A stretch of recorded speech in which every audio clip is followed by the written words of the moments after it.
I have a few observations, a few remarks, things which have possibly had a large impact on me personally. Let me start with Professor referring and alluding to the fact that learning, please continue to do it. And I think he said something which is even more powerful is, it's an empowering tool. Now that sets things going really very differently. How do we take learning? And sometimes I genuinely believe this is the most abused word. We trivialize learning by frivolously referring to the fact that it's okay, you learn. You make this mistake. It's almost a sanction for errors. It's a sanction for mistakes. And then we trivialize learning by saying, it's okay, the world is a learning process. I have a little bit of a different take on it, because if you want it to be empowering, please give it the true spirit and the place that it deserves. So I'll come back to this in a little bit of time, because it's all about genuinely internalizing learning and internalizing learning processes. Let me start by saying that you are not different till you don't act differently. I want to give you two examples, some of which were a little demeaning to me, but actually taught me a lot of lessons. This going back now probably about 25 years. I had a small car to drive in Bangalore where I was working, and I was driving past, and Bangalore is not a great place for roads, in the sense, while you might not see too much road rage, but the traffic is not very conducive to easy driving. So here I was driving, and somebody from the back kept on honking endlessly.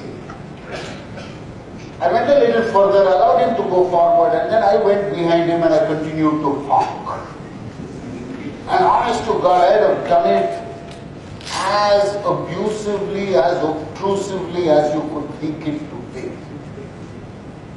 And in the next signal, one of the gentlemen was sitting behind in the car, got down, and I also got down. So I said, okay, here is now one altercation to come.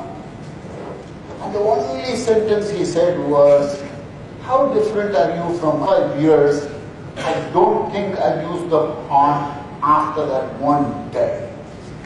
It's been such a huge lesson for me that you want to be different, you have to act differently, don't expect anything different. And I will come back to each one of these in a different way to highlight to you where you learn, what are really left behind in you is very, very different.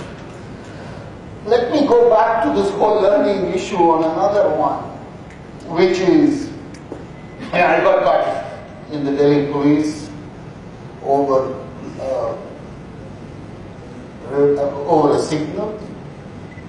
You get a little irritated, you get a little angst, that this guy's caught me. So you tell him, say, look, there's two other guys there, why are you catching? He's a white man.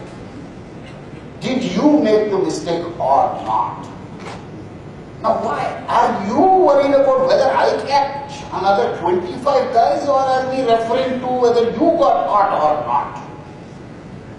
Believe me, it just changes the way, the whole perspective of how you look at things, what you do. Each of these conversations actually has a large role to play. Now I'll move on. There is a mention of ethics in one of the earlier conversations. To me, the whole issue of ethics, morals, and legality are very different issues.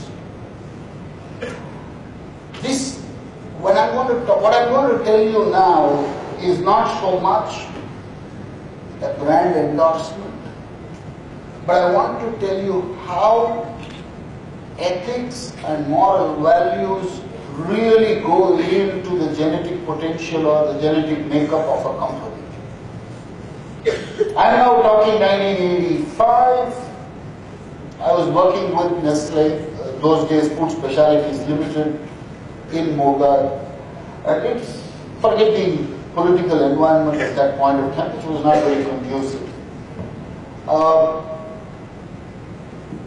I don't think the PFA, which is the Prevention of Food Adulteration Act,